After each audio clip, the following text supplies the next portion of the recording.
Hello everybody and welcome back. This is Swati Gupta, chartered accountant.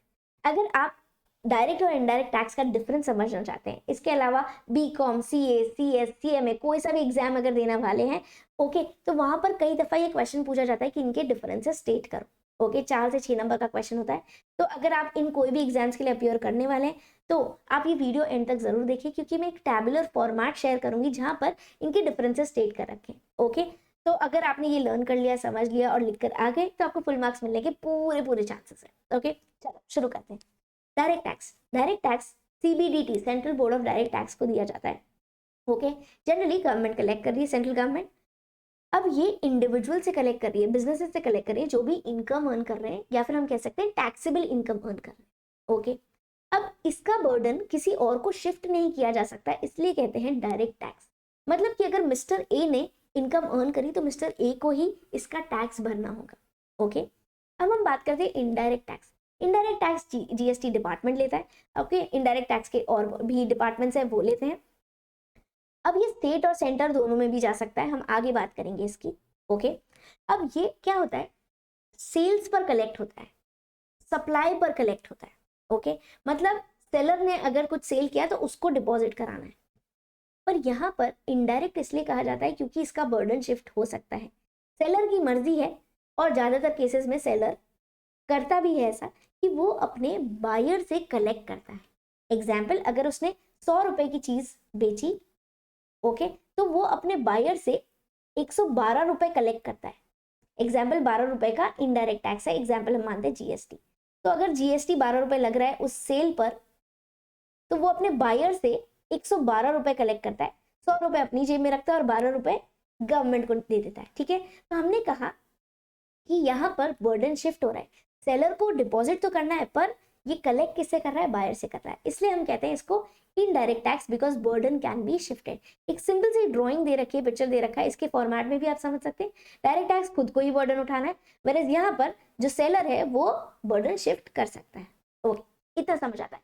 Quickly हम चलते हैं एक टैबुलर फॉर्मेट की तरफ, जहां पर इसका क्लियर बाइफर्गेशन और डिफरेंशिएशन स्टेटेड है। ओके, एग्जाम पर्पस के लिए भी बहुत यूजफुल है, और नॉर्मली भी अगर आप सीख जाएं तो आपके कोई इंटरव्यू में कहीं पे भी और काम आ सकता है। Difference between direct and indirect taxes. First वही डिफरेंस है कि टैक्स का पेयर और सफर करने वाला सेम जना है, शिफ्ट नहीं कर सकते बर्डन।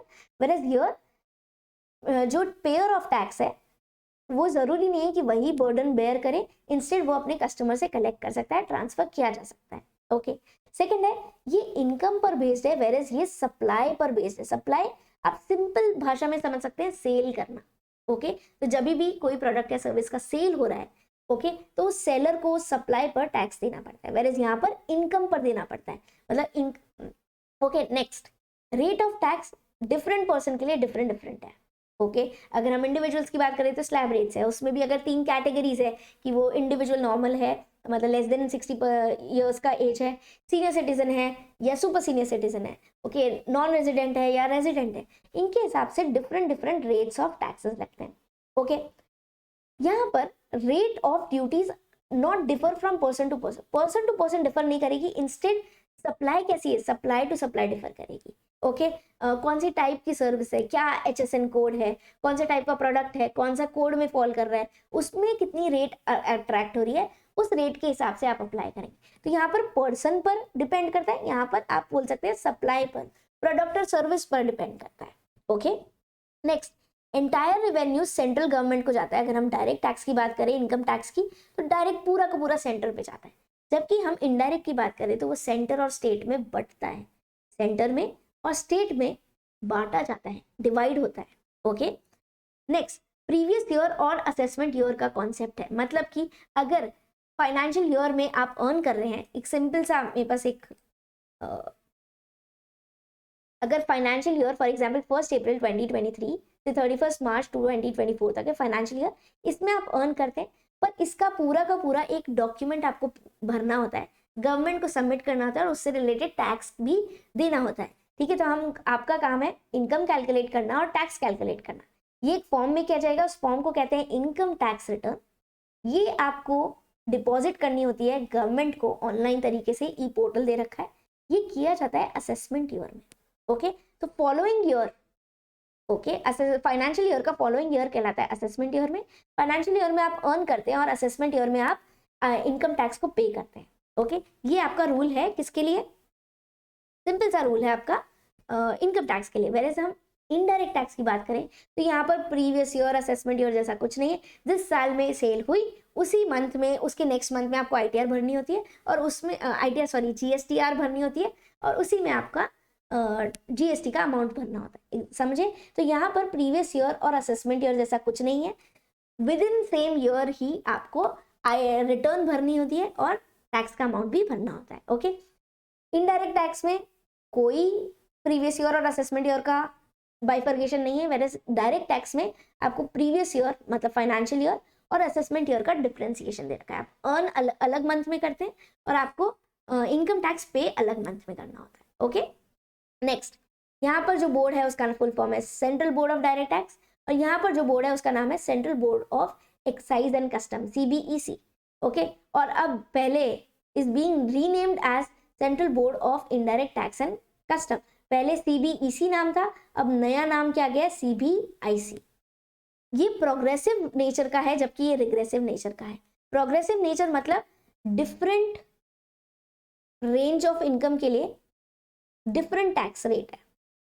डिफरेंट टैक्स रेट मतलब कि जो 1 लाख कमा रहा है उसको अलग टैक्स की रेट लगेगी, जबकि जो 10 लाख कमा रहा है उसको अलग टैक्स रेट लगेगी, जो 1 करोड़ कमा रहा है उसको अलग इनकम टैक्स की रेट लगेगी। बात समझ रहे हैं? यहाँ पर डिफरेंट रेंज के इनकम दे रखे हैं और उनके लिए सेपरेट रेट दे रखे हैं। इसे कहते हैं हम प्रोग्रेसिव सिस्टम। इसका एम है कि एक फेयर टैक्स सिस्टम इंट्रोड्यूस किया जाए, जिसकी ज़्यादा इनकम है उससे ज़्यादा टैक्सेस चार्ज किए जाए, जबकि जिसकी कम अफोर्डेबिलिटी है वो उससे कम टैक्सेस लिए जाए। ओके, यहाँ पर रिग्रेसिव सिस्टम मतलब फ्लैट रेट है। मतलब फॉर एग्जाम्पल अगर आपने एक कमोडिटी बेची, फॉर एग्जाम्पल ये कप बेचा, ओके, इस कप पे एग्जाम्पल एक बार मान लेते हैं कि 12% जीएसटी लगता है, एग्जाम्पल। ओके, तो अब चाहे एक छोटा सा लोकल बिजनेस वाला इस कप को बेचे या एक नेशनल लेवल का बेचे, एक ऐसा बिजनेस जिसके बस टर्नओवर 20 लाख है, एक ऐसा बिजनेस जिसका टर्नओवर 2 करोड़ है, कैसा भी हो उससे डिफरेंशिएट नहीं है। फ्लैट रेट बोला मतलब 12% एग्जाम्पल, तो 12% ही लगेगी सब पर, यहाँ पर डिफरेंट है। ओके, उम्मीद है ये आपको डिफरेंस समझ आया होगा। इसको गो थ्रू करेंगे, कोशिश करेंगे लर्न करने की। अगर आपने ये टेबल लर्न कर ली और एग्जाम में अगर 4 से 6 नंबर का क्वेश्चन आता है और बीकॉम में तो लिटरली 20 मार्क्स का भी क्वेश्चन आता है, ओके, तो उसमें ये टेबल दे सकते हैं और इसके बाद में हर पॉइंट को और अच्छे से एक्सप्लेन कर सकते हैं विद एग्जाम्पल्स। उम्मीद है आपको इन्फॉर्मेशन काम आएगी। ऐसे ही और वीडियोस के लिए बने रहें, सब्सक्राइब करें, बेल आइकन को क्लिक करें ताकि कोई भी नया वीडियो आए तो आपको नोटिफिकेशन जरूर से आ जाए।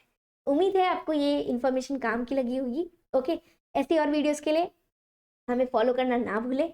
डिस्क्रिप्शन बॉक्स चेकआउट करें, मल्टीपल और कोर्सेज हैं उसके लिंक दे रखे हैं, आप उसे भी ज्वाइन कर सकते हैं। नहीं तो ऐप डाउनलोड करके हमसे चैट कर सकते हैं। कोई भी तरीके की क्वेरी हो तो हम उसको रिजॉल्व करते हैं। Okay, this is Swati Gupta, chartered accountant. See in the next video, till then take care, be safe, stay tuned.